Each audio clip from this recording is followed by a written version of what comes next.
Thanks for joining us today. This is Carl Dreschel. I will be your host. Please note that we cannot hear you as you are muted. If you have any questions, I would ask that you use the chat window during the presentation. The presentation itself will last about 30 minutes.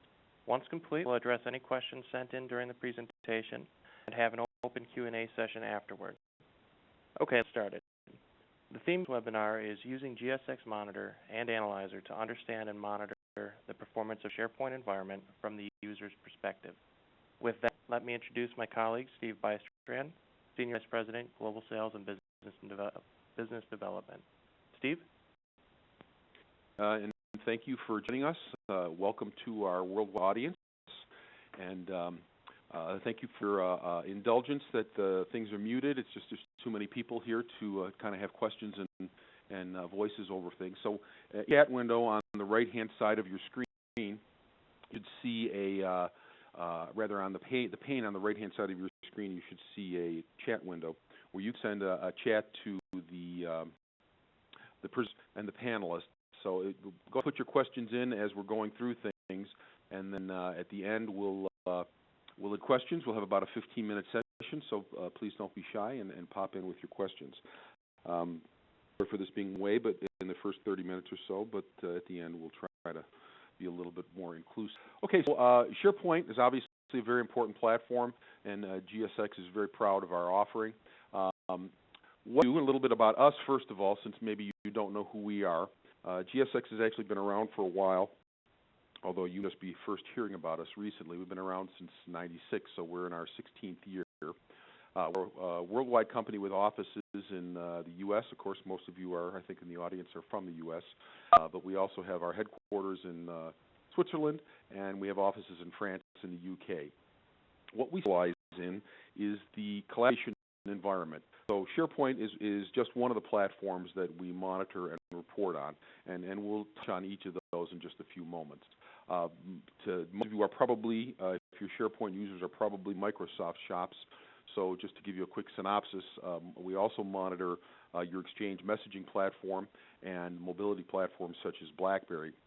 And from the same interface, obviously you don't have to do all of those. You can pick and choose which ones you want, but we'll speak a little bit more about that in the future. We've got a pretty large body of clients that we've acquired since 1996. There's about 600 customers worldwide. Now, some of those are actually large multinationals, so there's multiple operating units. Some of those are managed service providers that treat as one customer, but some of those have 30 or 40 individual clients that they manage. So the numbers of companies that are managed in their collaboration environments with GTSX tools is probably in the couple of thousand range. Of course, we already kind of talked about that, and we mentioned mixed platforms. Point, as all of you know, and you're obviously watching this or attending this webinar because you're interested in SharePoint, is sort of a phenomenon. It's grown very, very quickly, and of course you know what it's for, is to share content. The bits I have here is that it's unlike many other IT applications, it's driven very much by the business unit and the business line and the departments, and perhaps has grown somewhat organically within your organization without a lot of controls. So the explosion of usage is a very good thing in that SharePoint is useful in providing value to end users, but it can also create some problems where uncontrolled growth of that data, just the volume of the data, as well as not having any standards and enforcement about the way the servers and the infrastructure is managed, can create some other issues as the product matures. About cost in many ways, so obviously SharePoint has to work on a consistent basis to deliver value to your end users and your enterprise. So any kind of downtime, any kind of change in the user's experience really, really does matter. Obviously, we already mentioned the data tends to grow somewhat logarithmically, and so that increases cost potentially, as well as complicates the management of all that data. But of course, one central issue is that all is great, but it'd be really nice if I can find what I want at the time I want it. So it's not just about control; it's also about the data actually providing the value. You see happening in the SharePoint world is it's not as plug and play as it would be able to be. So it requires an educated administrator to sort of tune this to get it all to work properly. And those, and I suspect some of you are SharePoint administrators, are short supply. So it's pretty important to not have you being doing rudimentary tasks so you can concentrate on the important issues at hand to get the job done and to get the most value for your enterprise from SharePoint. So just to kind of wind down this sort of initial thing, we're talking about cost. What we want to do is measure performance, measure and understand what that data is, and then optimize the resource consumption and the supervision of those resources. Just a quick high points, if you will, about what's important about GSX and what our monitoring and user experience understanding tool is about. Is first of all, it's agentless, out of the box, very little tuning to be required, and no footprint of agents on your servers. Another very important part is we simulate user activity, so that the way we look at is SharePoint working and available is from the user's perspective, because we're doing this from the outside looking in. And we'll help you manage the volume and growth of your sites, your data, et cetera, so that you're getting the most value out of SharePoint. And then, of course, this flashing bullet point here, automated reporting, is of our out-of-the-box tool that I would say most people would want to take advantage of. With that, let's jump into another part of our tool, or rather into the tool itself, and give you kind of a bird's-eye view of GSX Monitor and how it can help in a SharePoint environment. Again, just to remind you, if you have questions or something does not make sense, please utilize the chat window in the right-hand side of your screen. There's Carl's there, who's our MC for the day, and he'll be collecting your questions, and then either he and I will answer at the end of the session. Okay, so the interface that you're looking at right here with all the pretty green and red dots is the monitoring and data collection piece of the GSX Monitor/Analyzer offering. And here are our SharePoint servers right over here. But as you can see in this environment, we have a whole lot of other servers. We actually have 4 columns of servers.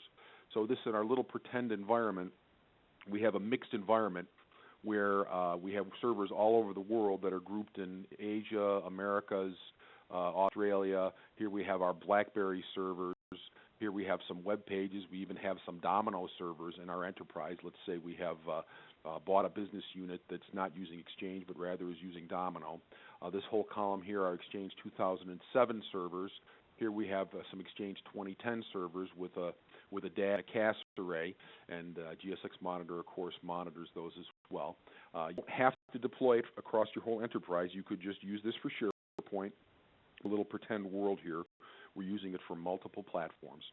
And again, we're not talking about those today, but maybe you want to poke around on our website or pass on some links to some of the rest of your administration peers within your organization that are responsible for SharePoint, or rather Exchange, and we could talk about that with them. Let's concentrate on SharePoint. So here, for example, we only have 3 SharePoint servers in our enterprise. Obviously, depending on the size of your farm, you may have more entries. And actually, the green is good, red is bad. So each of these 3 servers is indeed up. The server itself is generally functioning, and the web services that are required for that server to be considered functioning are indeed functioning. We'll go into those in just a couple moments to show you what that means. We have a column here for logs, so we're looking at the SharePoint logs for the incidence of strings of characters, quote-unquote error messages, that you want to look for. And then we have a column here that's showing the health of our SQL backend. Okay, so again, good, red is bad. You can actually tune these colors. You see some other colors in other places here that mean other things. Save that for another discussion. Okay, so get into a little bit more of the detail and talk about what we're actually looking at in SharePoint. So I'm going to go to the Server Settings tab, or I can just double-click on the server I'm interested in, and I'm in the SharePoint Scanning page, and then, of course, we have pages for setting up log scanning and disk space. So basically, we identify the individual SharePoint servers, what domain are they in. We have a test user, as I mentioned to you before. GSX is monitoring and understanding what SharePoint's doing by measuring and understanding the user experience.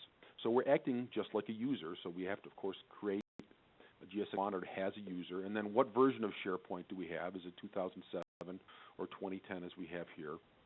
And then choose to connect to the server in several different ways. Now, again, I'm going through this very fast, so I apologize for that. When it comes time for you to perhaps download our trial version, I'd suggest that you maybe have another one-on-one session with myself and one of my team worldwide, so that you can kind of go through these settings individually and with a little bit more time to ask your questions, and or utilize our technical services group to help you. So what scan method are we using to connect to that SharePoint server? Is it SNMP or WMI? Okay, what's the community name? And then we can decide what web services we indeed want to monitor, because of course this is the sort of the SharePoint.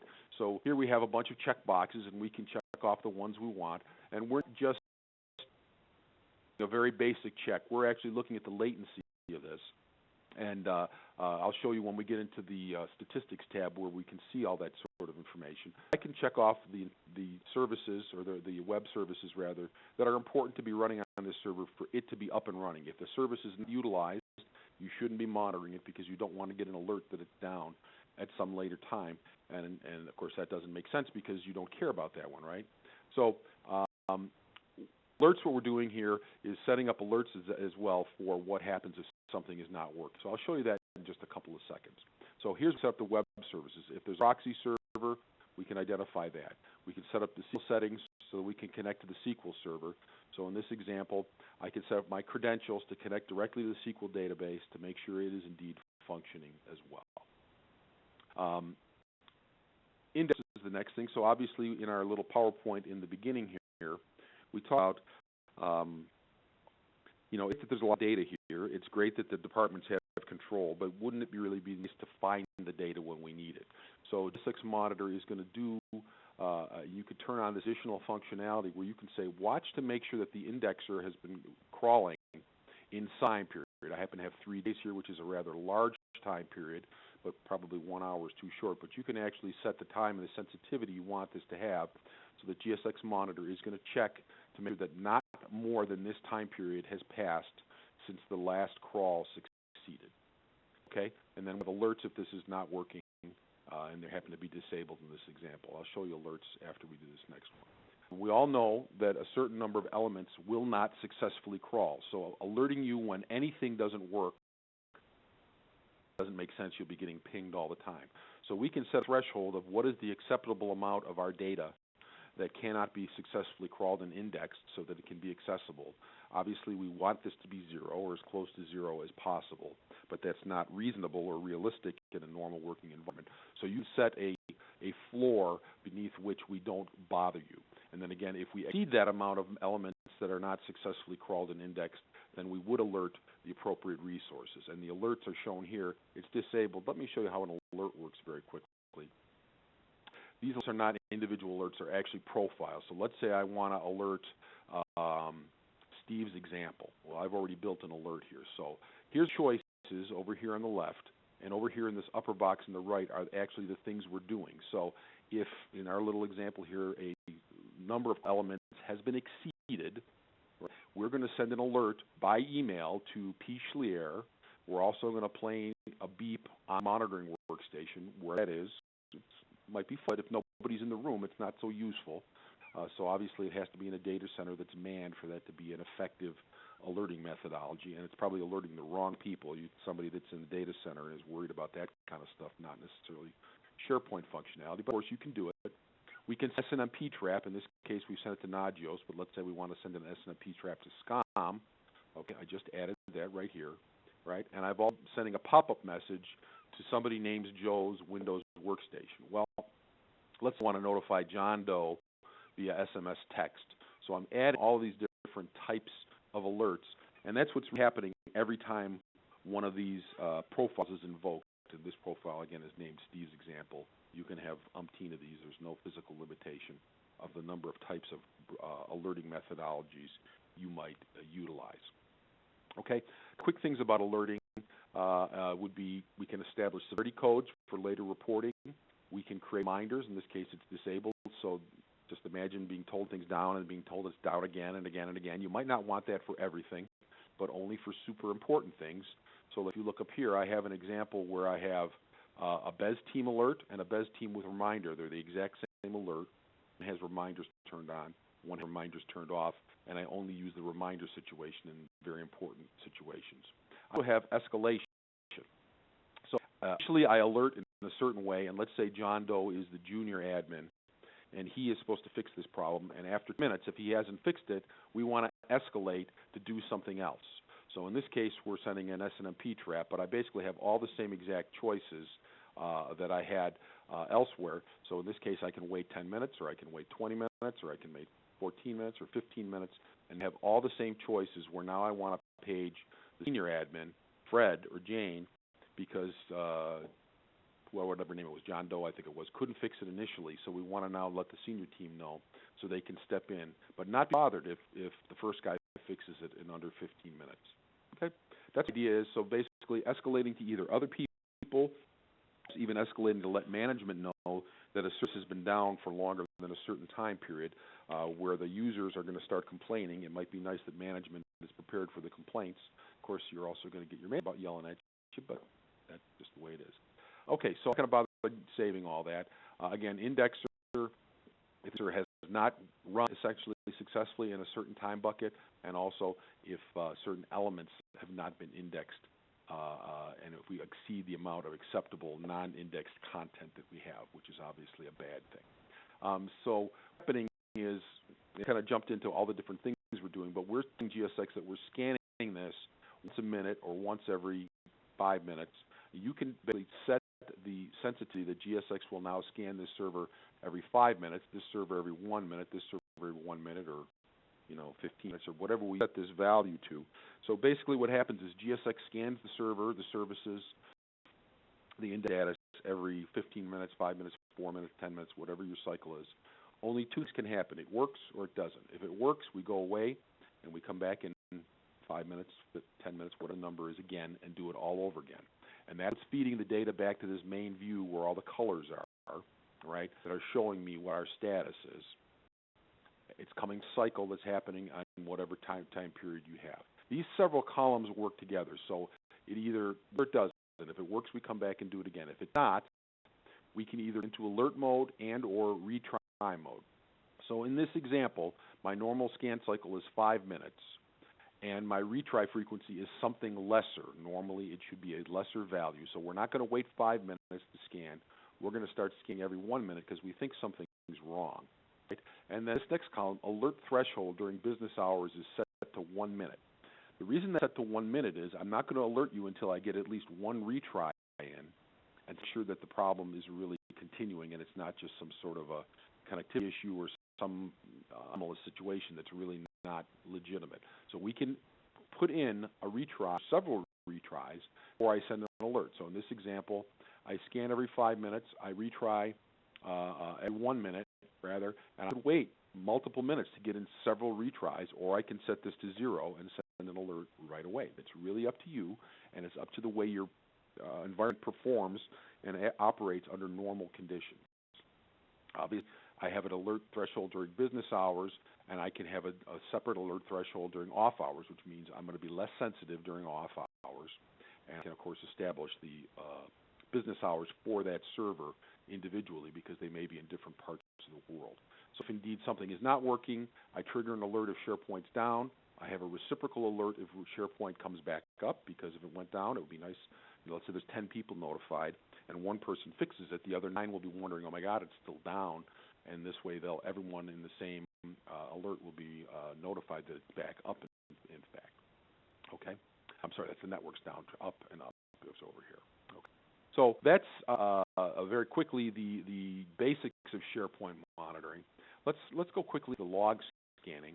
And I'm looking for, first of all, I'm scanning my SharePoint logs. And I guess maybe I'll slow down in case your screens are not keeping up with me. If one of the panelists can just send me a quick chat and let me know if all the screens are keeping up. Again, folks, if you have questions, over on the hand side of your screen, there's a chat window, so please indeed send that on to the panelists.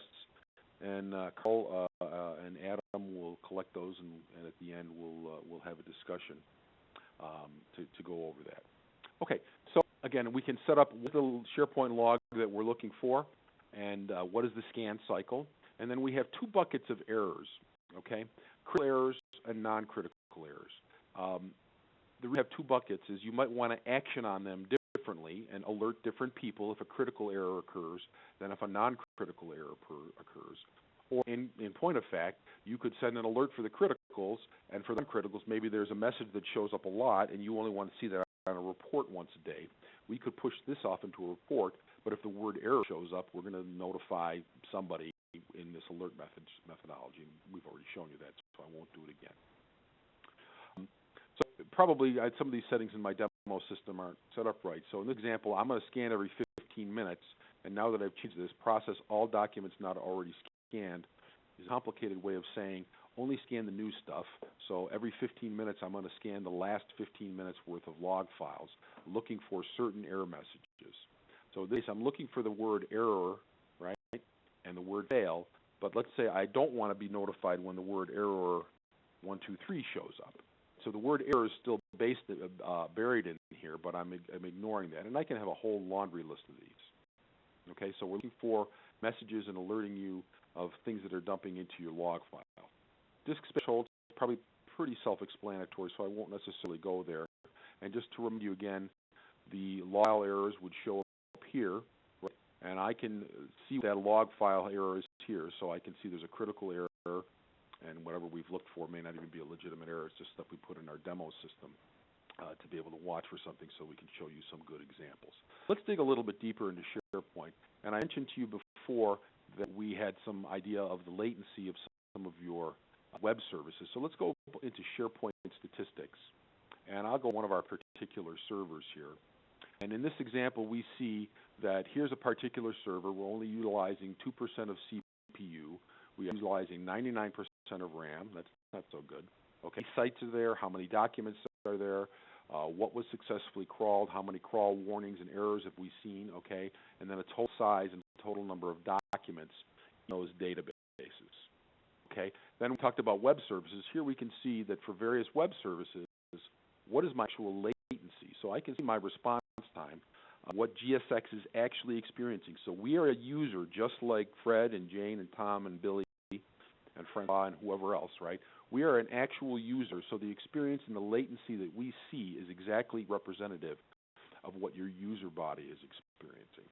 It's very useful information when you're tuning and administering the system to understand what the users are having happen to them. I have all my different content databases, okay, and then in each of these I can show you a number of sites, the total size, the number of documents, the aggregate size of those documents, and then some more detail about the content, what's the title, the description, the creation dates, et cetera. So you can keep an eye on that ever-burgeoning amount of data that's being dumped into SharePoint, and keep an eye on that to understand what's happening. Keep talking about understanding the user experience. So the experience itself is made up of multiple things. One is this latency that we talked about, and another one is recognized on this tab called the Performance tab, where we can look at SharePoint individual site performance. Say, and I'll just kind of talk very slowly here until your screens hopefully catch up to me. What you should be seeing now is in the top here I have all the sites I've chosen to call for, and they're really exciting names, SharePoint Site 1, 2, 3, 4, but where the site happens to be that you want to call for, this graph down here is showing the actual experience that GTSX Monitor, just like any other user, is experiencing as we call for the content at that site. What you're seeing here is just 2 days worth of information, but you can keep up to 3,000 rolling data points. So depending on what your scan cycle is, in this case it's every 5 minutes, just pull out a calculator and figure out how many minutes, 15,000 minutes is, or how many days that is. It's probably 10 days or so that we can keep and actual experience. So every time you scan, a new data point lands here, and an old one rolls off the back end over here. And this is showing me in the near term, in the last few days, few weeks, what the experience has been with the site. And we can actually show you how that's ramping up. Let's say, every day at a certain time there's a huge slowdown, and then it normally is down here, and then there's a huge spike. And the users are complaining at 2 o'clock in the afternoon every day, and guess what? They're right. Every 2 o'clock, look, there's a spike. I'm making this up. It doesn't really exactly show that because we only have a couple of days of data here. But just imagine if you had a few weeks and you saw a spike, it would be very obvious to you that indeed there is something legitimate happening. And what is it? I don't know. It could be some sort of an agent running on the server And it begs the question, does it hit around 2 o'clock in the afternoon? You would never ask that unless you saw this kind of data. Now, first of all, we're confirming that the site is working, but we're also establishing an access time threshold. So in this case, it's 2 seconds. So if it takes longer than 2 seconds for this site to return, or 5 seconds, or whatever the value you input here, right? You this whatever you want. If you cannot call for that information and receive it at the GTSX monitor user that it's emulating, we're going to kick off an alert. Okay? But even though the data is working, it's not working in an acceptable way. And then, of course, you can come back here and see why and how that, if there's a pattern, and look for that. A couple of quick things, by the way. We can establish maintenance intervals. So if you're doing a Windows reboot box every third Thursday at 2 a.m., we're going to suppress alerting there, and you can establish those maintenance intervals. I won't necessarily go into all that right now. But I want to jump into reporting, because we're going to get into our question and answer period. So if you'll just bear with me for a moment. We started talking about reporting and data here. I'm going to jump into GTSX Analyzer, which is the other piece of this tool. So, okay, the monitoring client is running, and we have that screen that's sort of our dashboard, real-time dashboard with the green and red lights that we see the condition of our servers at any given moment in time. At the end of the day, GTSX Monitor says, I collected all this data, and it dumps it into GTSX Analyzer. This is an integrated part of the tool that requires no additional installation. Well, take it back. It's a different install pack, but it's part of the investment. And here we see, so let's pull up our SharePoint servers. Okay, here I am on my SharePoint servers, and I've decided that whenever I look at SharePoint, I want to see certain gauges which are showing me key performance indicators. In this case, I only have 3 of them. You can pick which ones you want. There's a list of the ones you can pick, and then this gives you kind of a bird's eye view of the day, the week, or the month in your SharePoint universe or in your Exchange universe. Okay, so here I don't have any KPIs selected for Exchange, but I do for SharePoint. So you can pick different ones for the platform. The pie chart, unfortunately, we have had some significant downtime. See my availability for the last 15 days, weeks, or months. Here I see all my SharePoint servers and all the periodic statistics we have for SharePoint for each individual server for the day, week, or month. And then I can see the alerts that have occurred in our environment, the most recent alerts that we've had across all servers in this example. If I want to look on specific resources, I can click on the Alerts tab. If I want to look at these statistics, but not for the most recent day, week, or month, but 2 months ago, I could create a report in Statistics. I won't go through each one of these just because we are going to be running short on time. So again, if you have questions, I would suggest that you contact me or one of my team for a one-on-one session to get into a little bit more detail.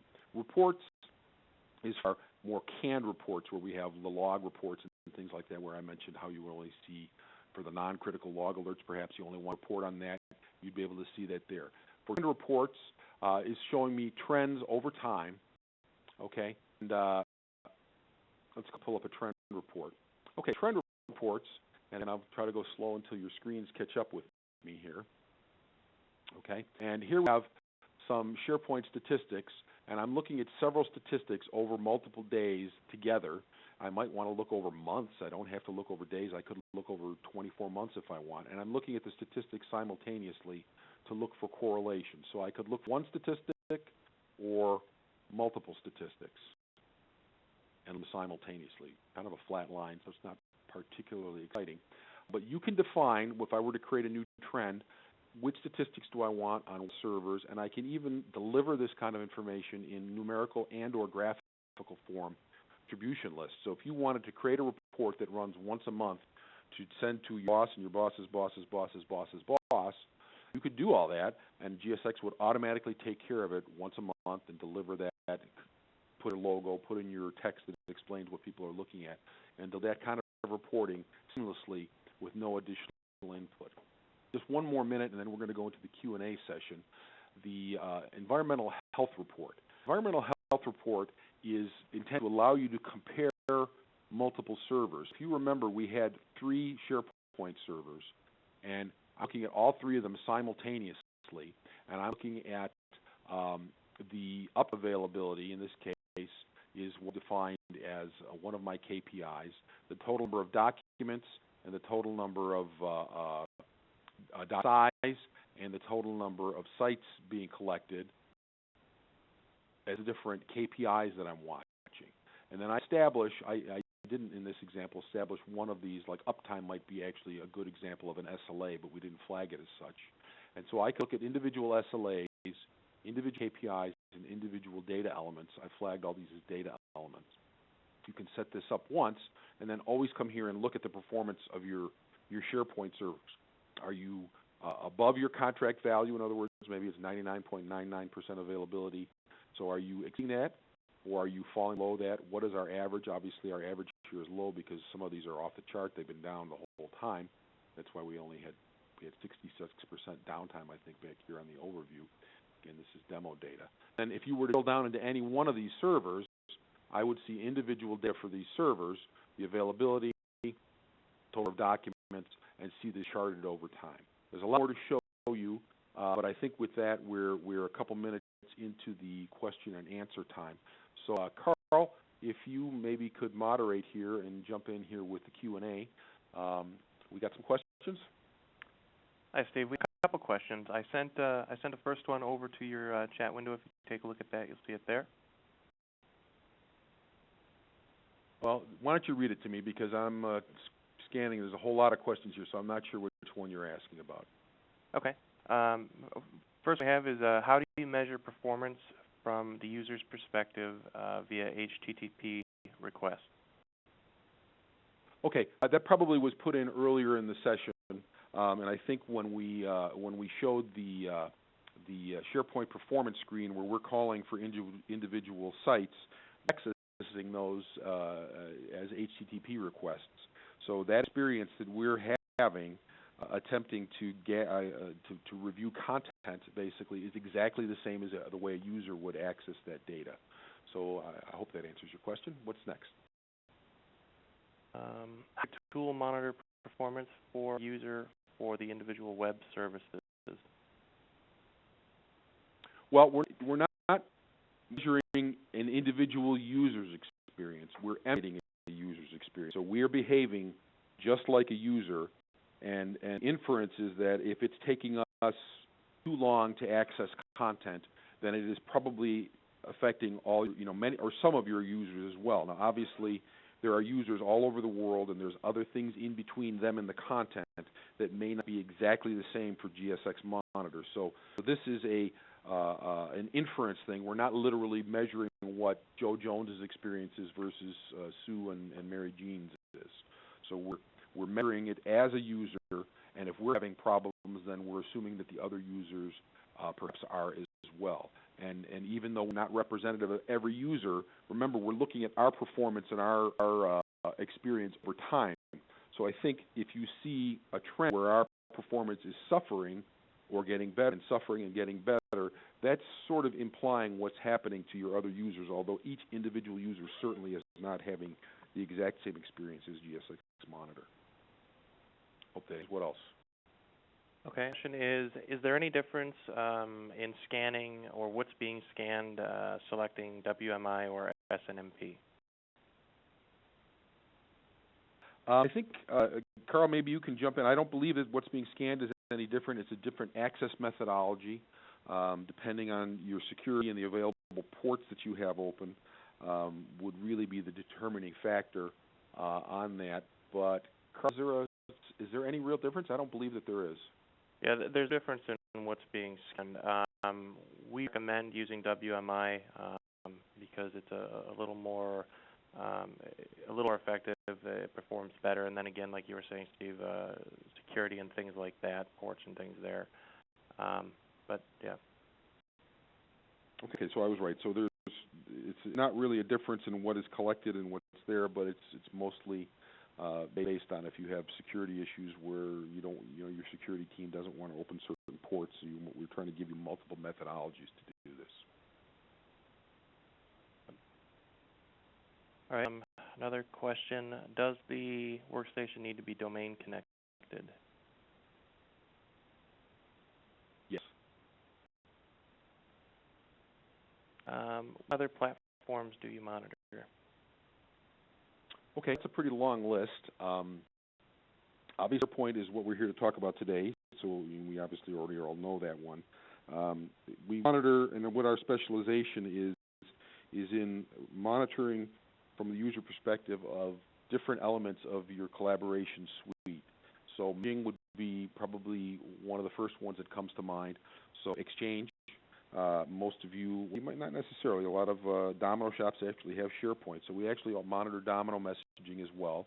But Exchange forms 2010, including DAG and CAS, as well as 2007 and 2003 for Exchange.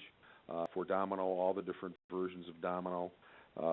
BlackBerry, Enterprise Server, including version 5 high availability clusters, version 4, even back to version 2. I don't think anybody still has that, but monitoring your mobility, monitoring another collaboration platform in the Domino side called Quicker, an active sync mobility platform called Traveler. We also monitor web pages in general, and by inference, the web servers sitting behind them.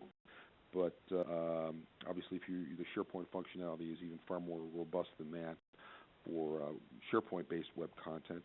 And we also monitor Active Directory in I would call it a basic way, where we can do a cyclical directory request to make sure that Active Directory is actually working. And if I forgot anything, Carl? I don't think so. That pretty much sums it up. One thing I wanted to add, though, regarding the domain connectivity for the workstation is that depending on the environment you're monitoring, it may be of benefit to be domain connected, but you don't necessarily have to be. There are some other things that you'd want to take into consideration if you're running your workstation in workgroup mode. Obviously, for certain platforms, being domain connected is of advantage, but not necessarily required. Okay. Well, I think that's a very tactful way of correcting me. Thank you, Carl. Any other questions? Let me look through the list here. Did we study stuff that came through? Yeah, I think that sums it up. We're actually, unless my watch is fast, we're right at 45 minutes. I want to thank you all. What I would suggest, if you have interest in this, and this seems useful, we did sort of a blitz here and went very fast. And there's, I assure you, a great deal more detail to go into, especially on the reporting side. And if there's other platforms, we didn't really touch on any of those other than naming them. So I would suggest that you reach out to sales@gsx.com and request an individual walkthrough. So one of my team, regardless of where you are in the world, will be able to do a one-on-one session with you, and you can ask your questions in a little bit more casual, interactive way than we're doing right here. I would also suggest that you might want to try this. So let's kind of treat this as a multi-step approach. If this seems interesting, let's get another session to get in a little bit more detail. And then if indeed it looks good, then you can download our trial at our website in the Research Center at gsx.com and download a trial version and pound away at it in your own environment and see if it proves useful. I want to make sure you remember to turn on the reporting, though. A lot of people just start doing basic monitoring, and a great deal of the value of what we provide is when you can see data over time and look for changes. So when things are not down, but they're behaving badly and differently than they normally did, you'll be able to see that sort of stuff. So with that, I guess we're done. Well, thank you again for all your time, everyone, and keep an eye on gsx.com for more content and new features as we continue to enhance the product. Thanks.